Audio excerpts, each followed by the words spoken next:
Yeah, I've just probably gotten way too used to, and I'm sure a lot of other people have too, way too accustomed to operating at a very, very subpar level.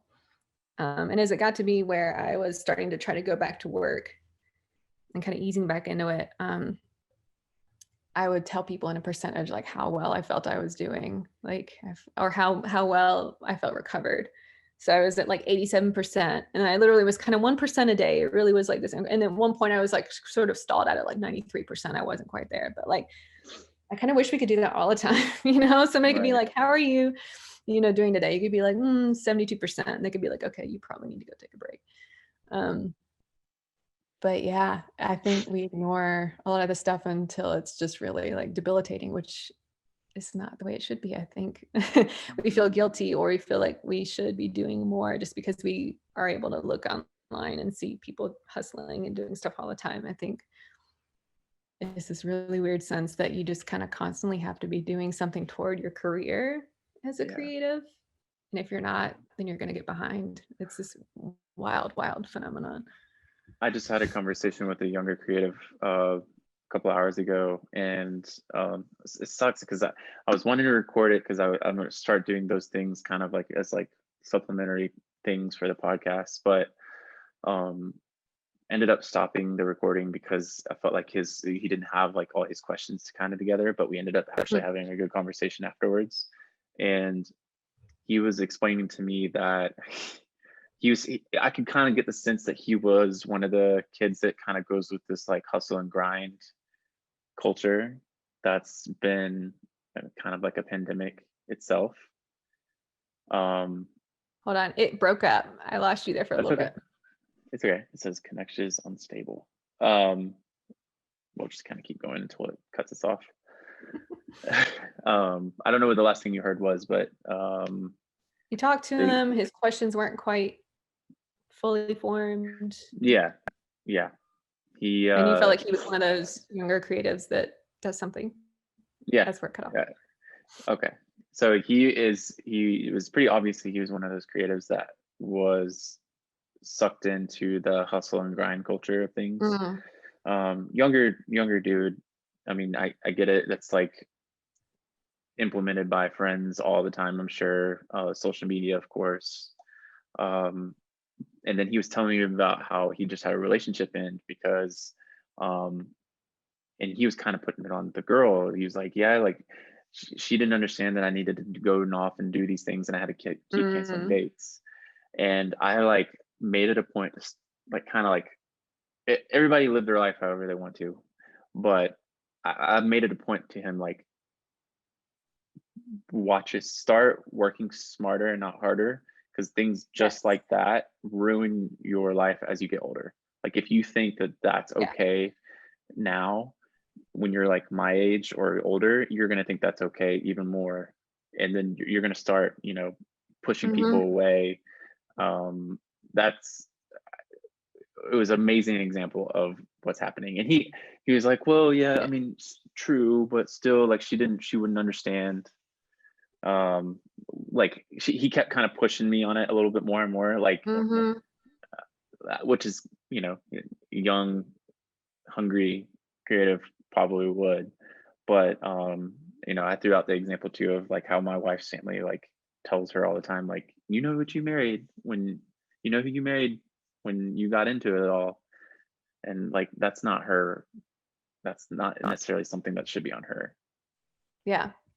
That's more so something that I need to get better about doing. And um I mean, part of why this podcast exists now is just to start having these conversations so that we don't get burnout doing what we do and our families don't get burnout doing, being being a part of our lives. Right. Um, Yeah. It makes me think of I'm really into like the early space program days mhm, and the whole like the astronaut wives culture, which is like uh, not something that they really talk about a lot. You talk about these great astronauts and all this stuff, but I just watched The Right Stuff, the Disney Plus oh, series they did, okay. and they showed a lot about what the wives kind of had to deal with, and Explain a little bit more on that. That's interesting. Yeah. So, these women married these guys when they were like fighter pilots, test pilots, whatever. So they knew they were getting a certain level of like risk with these Mhm. guys, because none of them married these guys after they became astronauts. It was already, they had been married, they'd had kids or whatever. And then suddenly the astronaut program started up.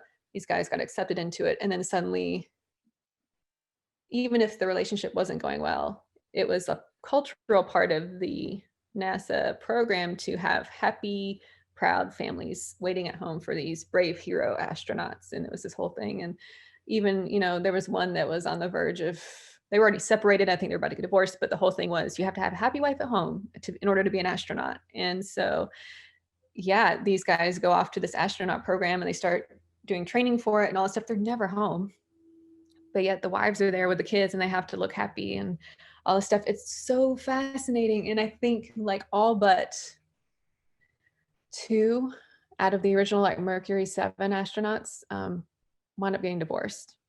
Like marriage rates were not great in that time. I don't know how they've been since. I'm more so focused on like kind of the early days of it. But I got to talk with the second wife of the guy who was the third man on the moon, actually.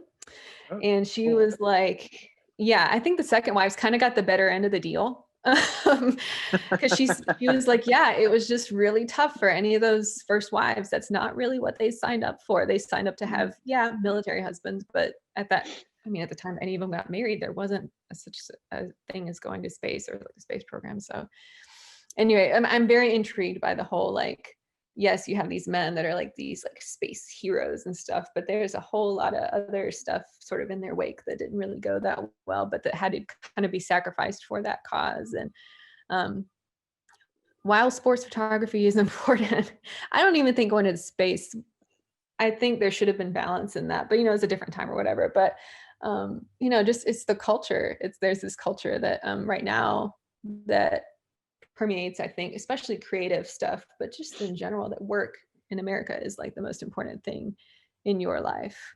Mhm. And being successful is the most important thing you can do with your life, whatever that means. Usually, right now, it's like money and exposure and that kind of stuff. The more people who know your name and know your work. But really, I mean, when you're like 70 years old, like, I Yeah. don't know. I would rather have those connections. And if you really want to make it something that is also of service to just your work, then you could say, well, like, you need that rest and you need those connections to fuel what you're able to do when you're at work and to feel better when you're at work if you really want to make it work centric. If that's going to be the thing that motivates you, like, but just as far as just, I don't know, thinking past the era that we're in right now, like, yeah, it's going to be a lot of people that are alone, I think, because they're going to No, have no. just had that singular focus. And I Yeah. don't think it has to be so singular in order to be successful. I think we've just made it that way that like you have to have nothing else going on in your life. You have to be shooting every day, all the time, every day in order to be successful. And I think that's a lie that we've all just sort of believed. Mhm. And I really hope that if I feel like through the pandemic, people have started to kind of be like, wait a second. I feel like people have actually had time to kind of stop because they had to stop, not because they Right. chose to, because they had to. And I do feel like I'm seeing more people, and I'm sure the people that I'm seeing being public about it only represent a small portion of the people that actually feel this way, but people who are just kind of like, wow, I need to have balance. And I feel like between this podcast and others that I've listened to, it's just I think a lot more people are kind of having that moment of like, I don't have a life outside of work and I Yeah. want one. Right. um, and I'm allowed to have that. And that's good to have. It's not that, being completely dedicated to work is like the be all end all of my existence.